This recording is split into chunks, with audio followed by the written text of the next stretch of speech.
बिस्मिल्लाहिर्रहमानिर्रहीम। दोस्तों बरखुरदारो, पार्क में जाने वाला हूँ। आ जाओ, अगर सेहत बनानी है, स्मार्ट रहना है तो आ जाओ। नमाज अदा कर ली है अगर, तो बहुत बेहतर है।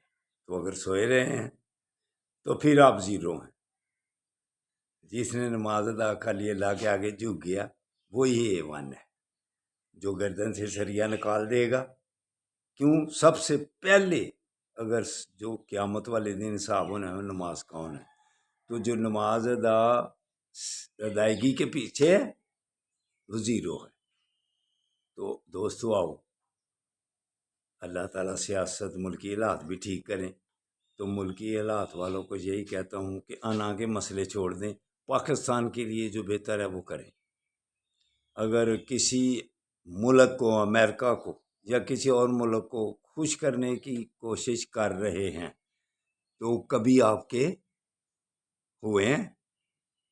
तो दोस्तों बरखुरदारो, जब से पाकिस्तान बना है हम देख रहे हैं, अक्सरियत को पता है कौन हमारा दुश्मन है और कौन हमारा सज्जन है।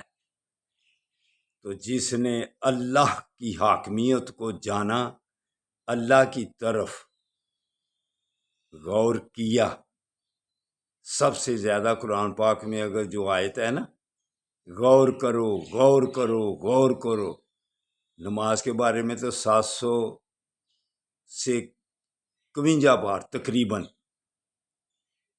अल्लाह ने ये तकरार फरमाया हुआ है लफ्ज़ का नमाज के बारे में।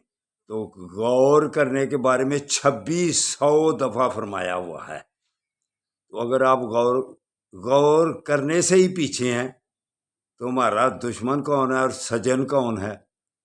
तो आपको यही अभी तक पता लगाना आपके ज़हन में अभी दुश्वार है, तो फिर आप कैसे ज़िंदगी गुजार रहे हैं अक्सरियत को पता है और अल्लाह के भी पता है। जो अना के लिए मसला होता है वो तबाही की तरफ जाता है। तो जो इस्लाम के लिए, मुल्क के लिए, गरीब अवाम के लिए वो बेहतर है। लीडर वो होता है जो गरीब अवाम का सोचे, जो अपनी तरफ ही सोचता रहे और अपनी ओहदे और इख्तियारात को तकवीयत देता रहे, दौलत को बढ़ाता रहे, वो तबाही है। वो वक्ती तौर पर मुस्तकिल सेहत, अगर हकीकी सेहत हासिल करनी है तो माफियाज के पीछे पड़ो। किसी और के पीछे पड़ना ये आपको ख़राब कर देगा। तो चलो आप सेहत बनाएं, फिर तबीयत में फ़र्क आ जाएगा, तो फिर सेहत में फ़र्क आ जाता है। आओ खुशी से सेहत बनाएं। अल्लाह हाफिज़, अल्लाह हाफिज़।